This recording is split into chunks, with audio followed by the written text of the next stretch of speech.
Betsy and Thomas here for the American Intelligence Media. Today we have a few Trump tweets that have been coming in. I waited till the end of the day to capture most of them, Thomas, and I know you've looked at them and you're ready to discuss them, so let's get started. May I read the first one? Give me those tea drops, because the tea storm has turned into the tea war. Okay. And I know you're quite good at unpacking these incredible tweets. A reminder, if you want to follow along with the tweets and read them, just look at the description box below and you'll see a link and you can read them along with listening to us. Okay, Clapper has now admitted that there was spying in my campaign. Large dollars were paid to the spy far beyond normal, starting to look like one of the biggest political scandals in U.S. history. Spygate, a terrible thing.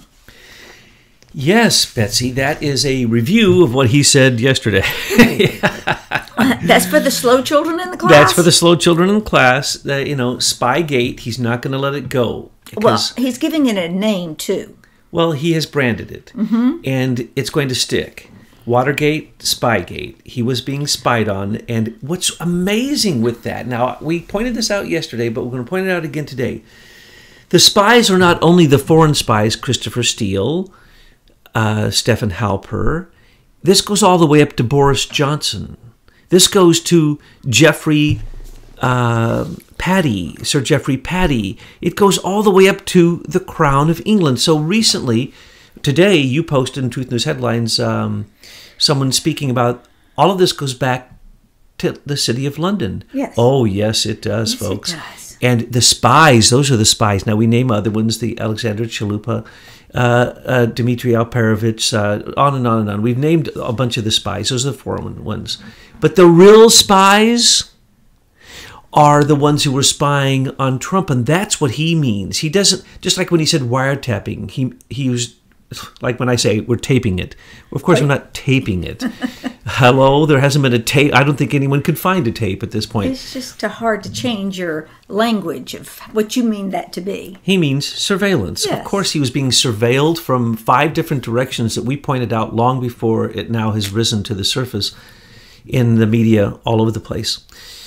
So what we see here is there are spies on the inside, and that's what he's going to keep hammering on. He wants to see the people who are working against the American Republic, trying to take down a sitting president.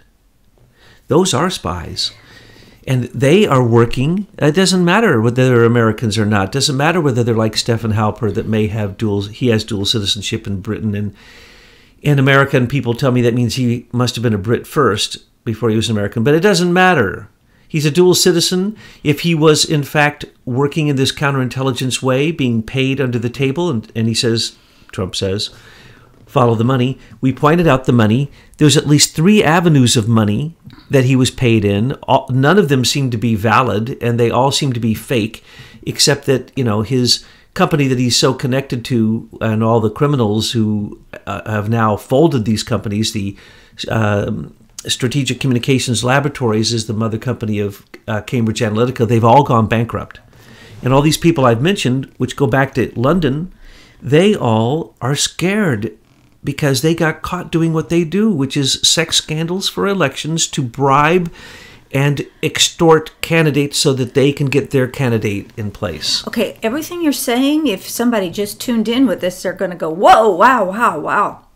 So I'm going to put the article that we just posted in the description box below so that you can follow along and see that all these names that Thomas is spewing, these are all from research and articles that have been done in the last few weeks.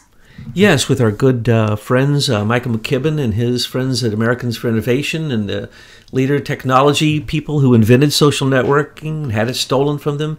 Those guys are still geniuses and gals, and they're working along with us and many others to uncover these things. So we give you the evidence. So when I'm spouting off, I have a big mouth, but behind it is the research of the Conclave, Betsy and her team, Americans for Innovation, many others. Huge amount of contributors now. Every day I'm amazed by what Betsy and her team tell me are the communications coming in. So we might want to give a few shout outs to one of our friends who's over there watching the fall of Serco and the fall of SCL Group. Yeah, that'd be Phil McConnell. So you go for it, darling. You're taking them down. We appreciate all that hard work on the ground. And we appreciate you pointing us in the right direction. We're like a bunch of bloodhounds. We're going after it. Okay, now let's move on to the next tweet, but I would like you to continue this discussion about how this all goes back to the crown, because, folks, we're not going to take truth half the way this time. We're going to take it the full way, and we're going to take it wherever it takes us. So hope you're going to hang in there with us for the long haul. Okay, next tweet. Not surprisingly... Can I go back to what you just said? One of the Anonymous Patriots said to me, one of the geniuses in the conclave said, you know, Doug, they have the audacity to call me Doug. You know, Doug, you really ought to just realize that the American Revolution was never won. We're still in it. I've told you that. And I said, well, you know, Betsy says that all the time. And he says, well, that's why she's a genius. And he was pointing this out. And I'm going, you know, I had to just change my tune. We're not in a second American Revolution. It seems as if we never won the first one against the Brits. We didn't. It was the best head fake ever. They said, oh, just let those stupid people think they won the war. And then they turned around and started teaching us all this propaganda in our history books. And we're out there waving our flags and thinking that we are ruled by the Constitution. And we're not. But come on, we digress. We've done lots of audios on that. We know we haven't won the American Revolution, but we are going to win it this time. Okay? And now, let's go to another tea drop. Not surprisingly, the great men and women of the FBI are starting to speak out against Comey, McCabe, and all of the political corruption and poor leadership found within the top ranks of the FBI. Comey was a terrible and corrupt leader who inflicted great pain on the FBI, and then he slams down that great marketing moniker that really is going to go down in history. It's the hashtag Spygate. You know, I just love it when he brands what he does. Oh, yeah. And, you know, like Hillary and her, what they call it, the seventh floor, all corrupt. Comey and his what we call bunk buddies, which every one of those people has come out now as being corrupt. Comey and his bunk buddies, that is not the FBI. That is the restructured FBI that at the top had gone completely corrupt because he had already gone out and to work for Lockheed, so he knows what we're talking about in the Queen's share, and he understands that. He worked for HSBC, one of the most corrupt banks. He worked for corrupt hedge funds, and then he comes back into the government acting like he is all pure. No, he came back with his corruption, and he set it up, and it was completely corrupt, and it was completely for Hillary. And so was John Brennan, and so was James Clapper. And it is disgusting what happened here. The top people in these intelligence agencies went rogue on us. It is fair to call them spies because no American is going to support what they did when they find out all the details of what they've done, which we have pointed out, but it's coming to light now. Well, I want to push back on you a little bit because I hear this and I see it a lot. People saying, well, you know, the FBI, it's good and it's corrupt at the top and the rank and file are really good. You know, I have issue with that.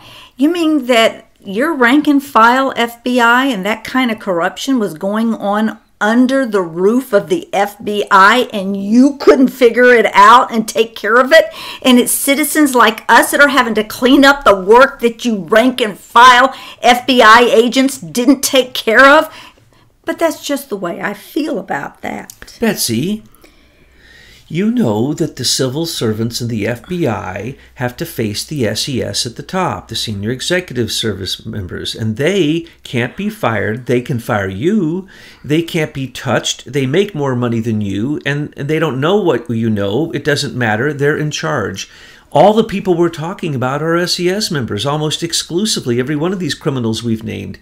So what they're facing is what has been come out, and Joe DeGenova said that he's talking to these people in these agencies, and they are all saying, well, we couldn't be whistleblowers because they would have just taken it out on us. And you see what he's saying? See what they're also saying? It's the people who were above them. They were terrified of those people. Well, then they need to get subpoenaed and give their testimony in Congress. And and by the way, correct. Okay, and by the way, exactly what I want to see these hearings. I don't want all that secret stuff. We're the American people, and we have a right to know what's been going on in our government in the shadows. Joe Pienka, the guy who went with Peter Strzok to interview Michael Flynn, who said to Comey, and Comey even reported that, and now he lies about it, that there was nothing. They didn't get any lies from Michael Flynn, or he didn't talk to the Russians about sanctions or nothing like that. So he wants to come out, Pienka, and he's saying, well, I didn't come out before because what, and some people are saying, well, you didn't come out. You're only coming out now because you're trying to, beat the narrative, get in front of it, get your alibi out there. But no. This is really, really true. In these agencies, when your boss can be capricious and fire you, and you're a civil servant and you've worked for 30 years and everything's gone overnight, you can be fired, but they can't, no matter what they do, including criminal activity. This is what Andrew McCabe, why we still haven't seen Andrew McCabe really, in fact, an indictment brought against him. That's why nobody's been indicted from the Michael Horowitz Inspector General investigation. Okay, so then they need to whip out the plum book, and they need to identify the people within the FBI by name and where they're located in the plum book, and let us know that they were SES. I see. You're saying that they should be white hats now and tell us who to focus on. They need to get with the program. Come on. Yes, and what we're going to find is that they would finger the exact people that we now know have either jumped ship, have been named as a signer of a FISA warrant with fake, salacious information, have perjured themselves before Congress, or have outright spied and been part of this attempted election rigging and overthrowing of a president.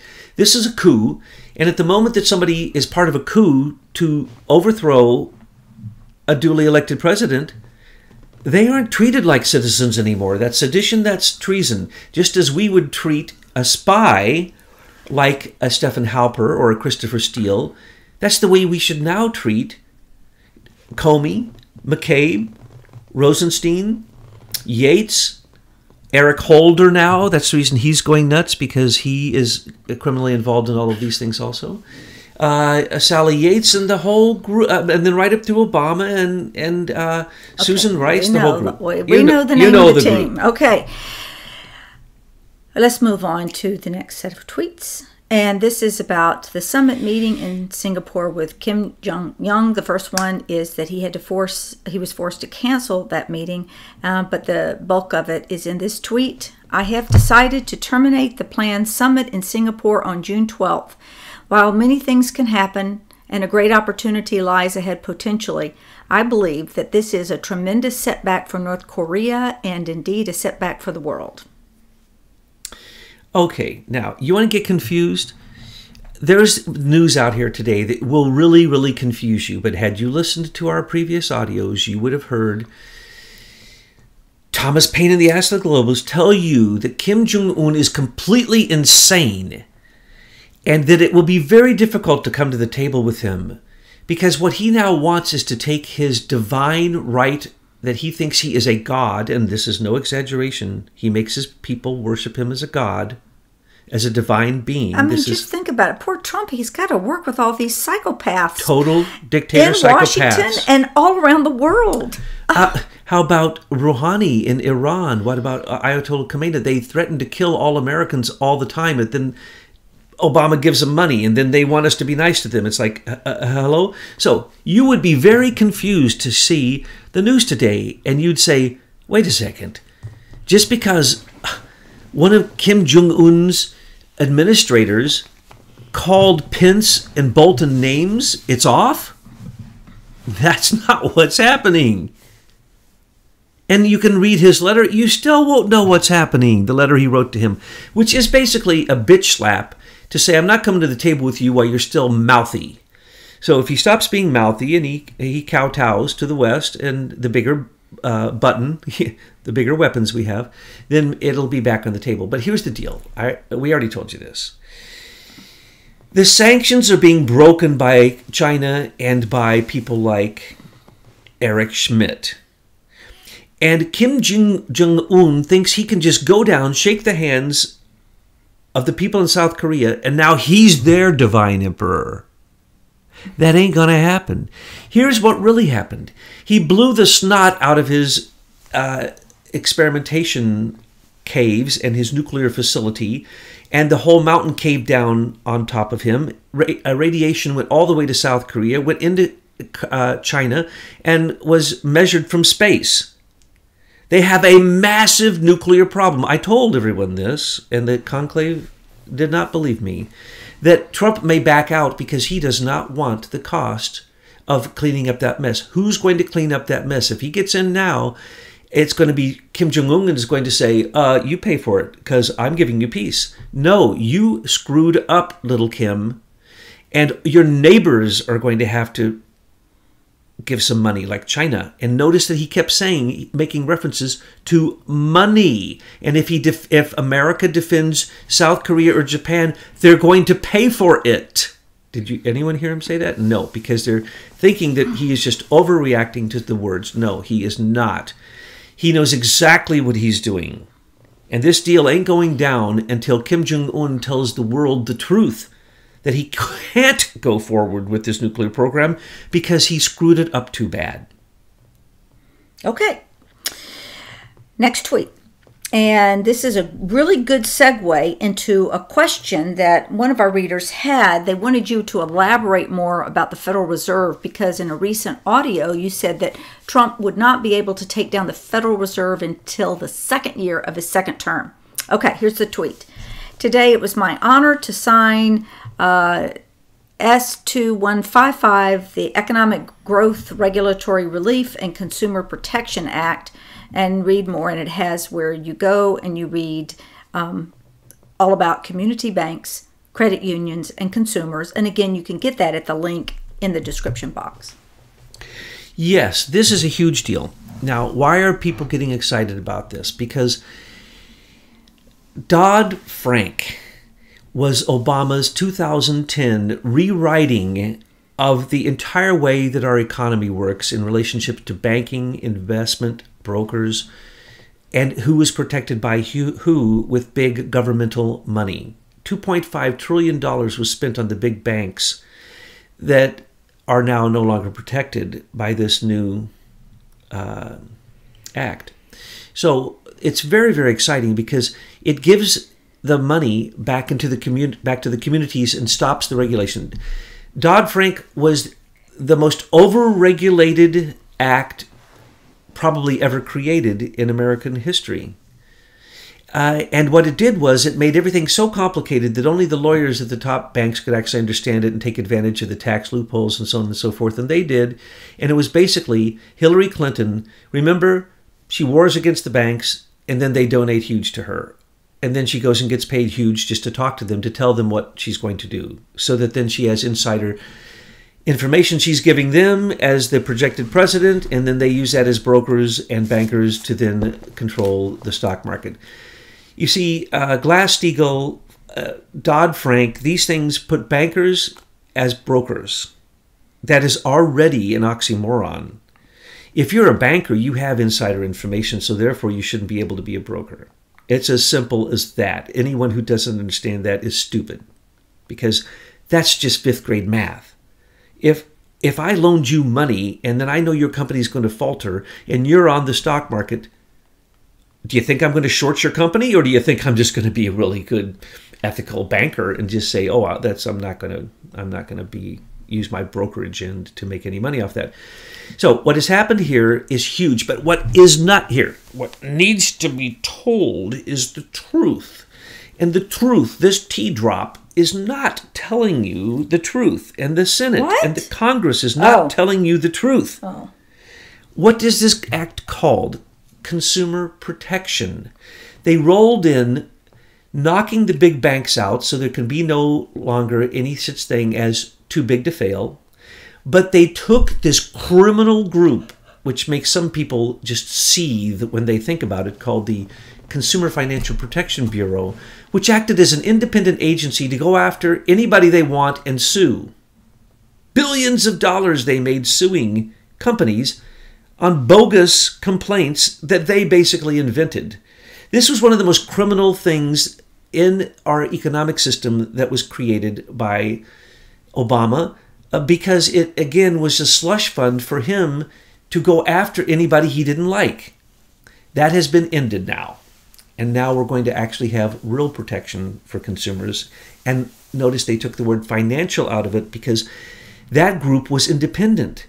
And the money that they would steal by their lawsuit, not even lawsuits, they would just charge people. They'd just say these sanctions, not sanctions, they would just put sanctions on people and charge them money. And then they turn around and give it to their left-leaning Correct. organizations and the NGOs. Correct. What a scam. Which is election rigging, because those NGOs affect the elections. They create riots, they create marches, they create political movements. They fund political movements. So, what really happened here? He ended one of the most criminally approved federal organizations. And in a minute, we're going to hear about USAID, another one that he just pulled the fangs out of. Sorry. I went too Well, that's the end of those tweets. And so we will come back on the next time we get about, what, half dozen tweets? No, wait. That's it. That's all. No. I interpret the tweets. We didn't go over some of them. Some of the most important ones. And those are the videos and the pictures that he posts because they hold secrets.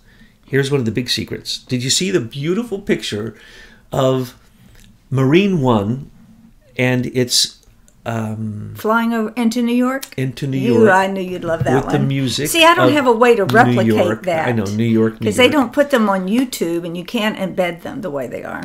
So basically, when Marine One went into, and its escort went into airspace that you're not supposed to fly into, he was basically saying to New York, kiss my, he was saying, I now rule you.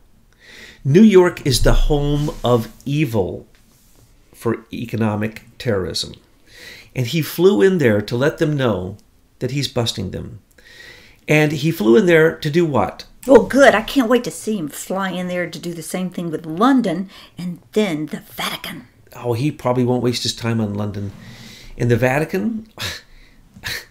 The Vatican isn't even Christian anymore. I'm sorry, but that Pope's not even Christian. Anyway, going on, he flew into New York to show his supremacy over what usually rules Washington, D.C. That's what that was. And it was a beautiful moment.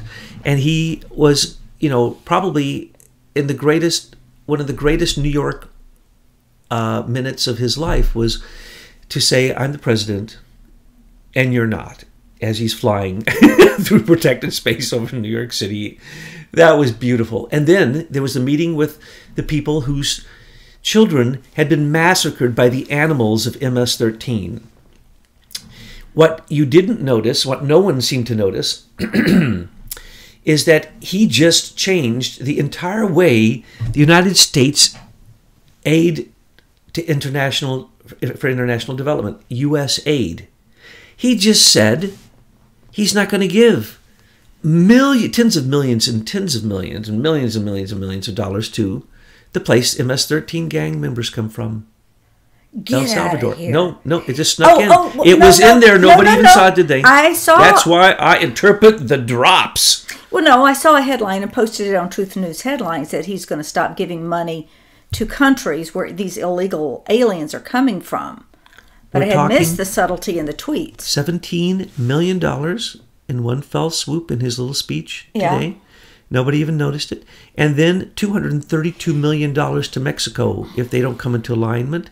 And Honduras is next. And what did he do? He says, I'm sending you back your criminals.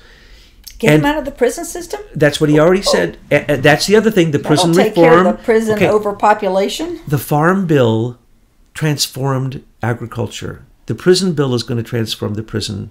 And what he just did with the U.S. aid... But wait, Vanguard. What's going to happen to Vanguard? They own so much prison stock. Jeff Sessions is going to not have money. Oh, no. He's going to be without money. All the elites... he's SES. He'll still have money. All the elites park their money at Vanguard. Okay, go ahead. Going back.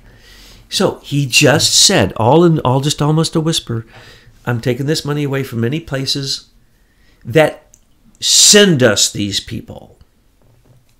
We just had 250 catch and release from the caravan that came up, and some of them, and hundreds of arrests.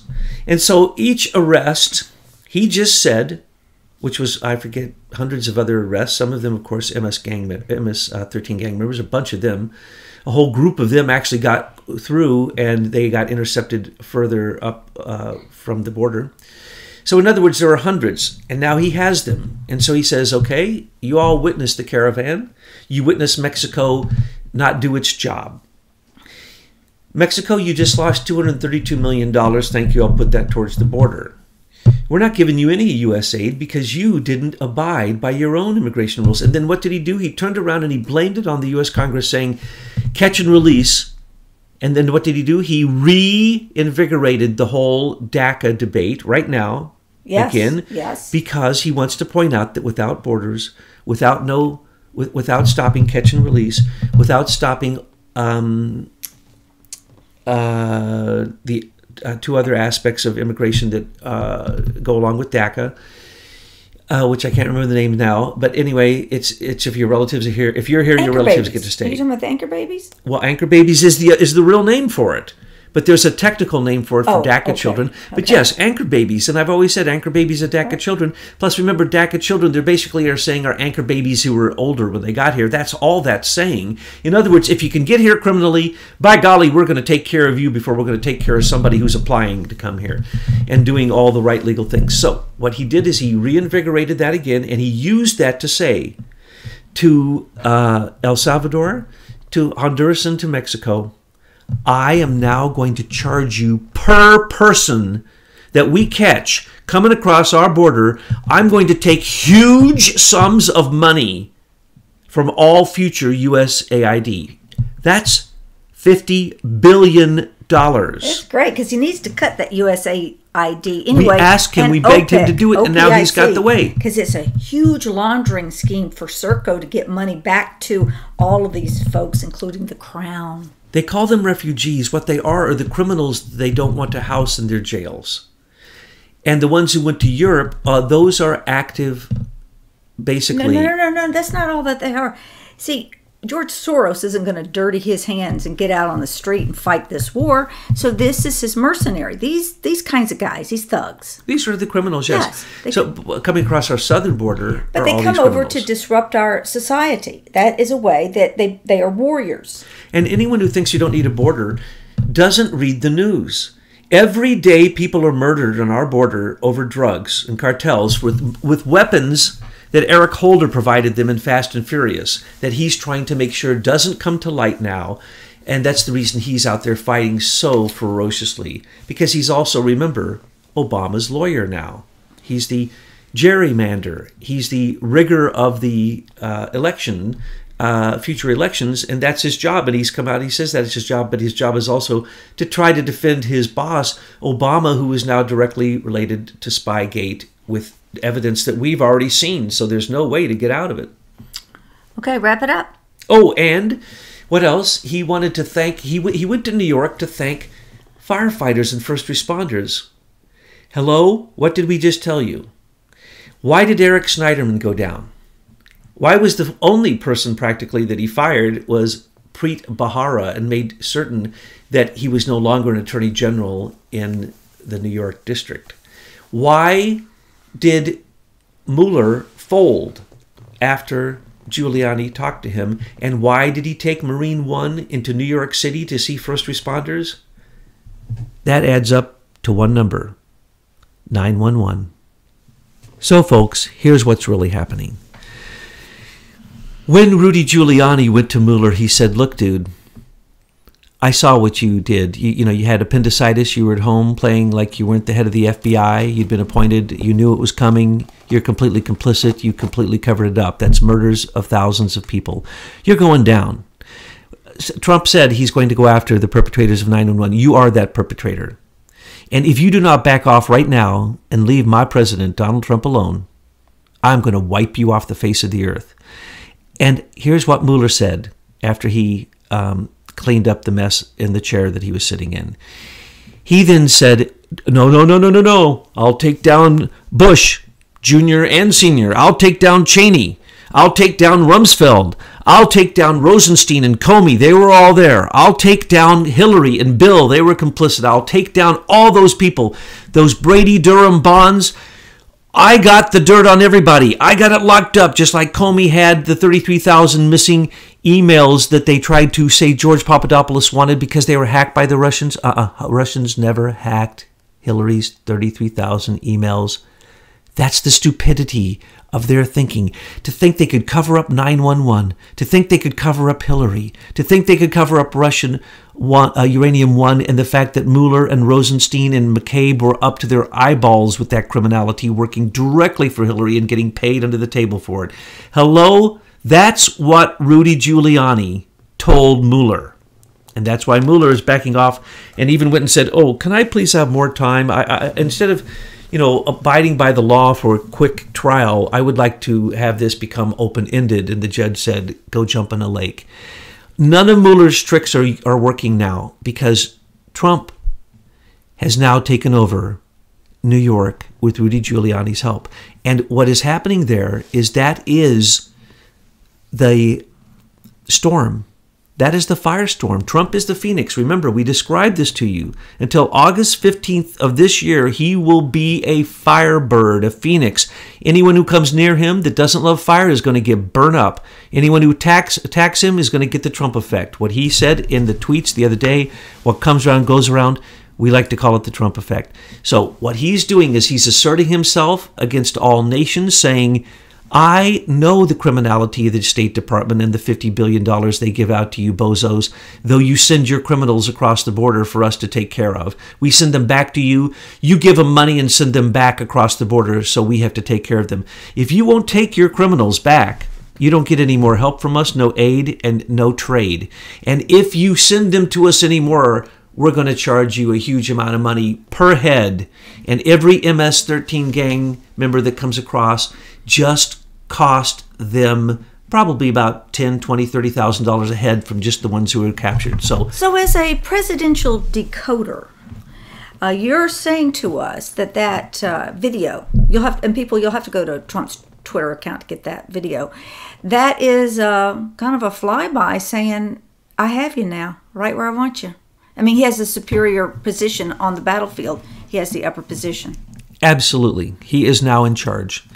And he said it the other day, and we told you that it was about, the calm before the storm, all that stuff. No, the storm is here. He said, I call it fighting back.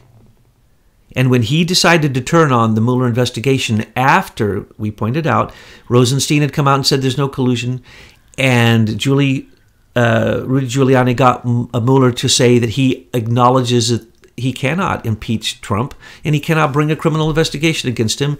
It's technically against the law, and that he will not be doing that, and he has no evidence for collusion or anything criminal. The Mueller investigation is now lame duck. It's dead in the water, and they just want to, go away quietly. But he exposed all the deep state and the shadow government and the SES, and now the people are coming out of these agencies, and they're going to turn in these vampires at the top of these intelligence agencies, because these federal agencies are more corrupt than anyone can imagine. We're revealing it, but even as we see it, it shocks us to find out the corruption. So that's what the tweets are about. That's what the tea drops are about today. There's many other things he says here and there. We could go into those, but he usually summarizes those and puts them into the tweets anyway. But look closely at every one of them and look at the videos. Every one of them is power-packed with the information that you should be following and supporting if you're a supporter of Donald Trump.